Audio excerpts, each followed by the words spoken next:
Good morning, St. Mark family.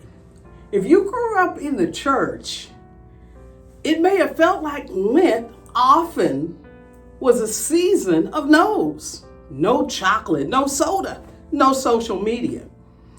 We treat it like a spiritual second chance at our failed New Year's resolutions.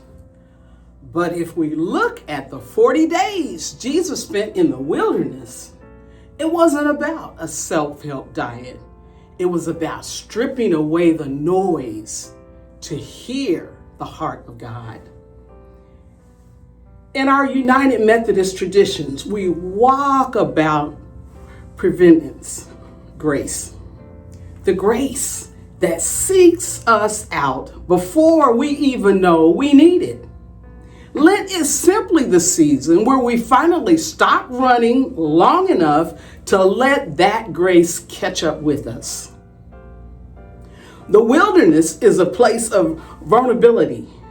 When Jesus was out there, he was hungry, he was tired, and he was tempted. We all have our own wilderness moments. Maybe it's health struggles, frustrated and fractured relationships, or the heavy exhaustion of living in a world that feels increasingly divided. The beauty of Lent is that it tells us we don't have to pretend. At St. Mark, we pride ourselves on having open hearts, open minds, and open doors. But to have an open heart, we sometimes have to let it be broken open. Lent invites us to look at the cracks, our flaws, our biases, our shortcuts, and realize that those cracks are exactly where the light gets in. This year, I want to challenge us to rethink the fast. In Isaiah 58, God tells the people that the fast he chooses isn't just about bowing one's head or wearing sackcloth.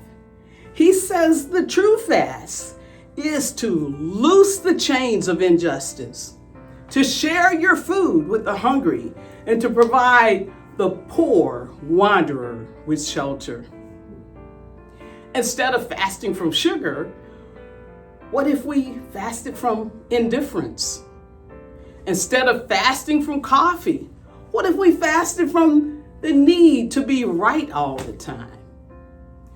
What if we use the energy we usually spend on ourselves to lean into the social holiness that John Wesley championed? Lent is a private journey. Yes, but it must have a public impact. As we move through these 6 weeks, the shadow gets longer. We know how the story goes. We know the palms of Sunday lead to the darkness of Good Friday. But we aren't a people of the dark. We are people of the tomb empty mourning.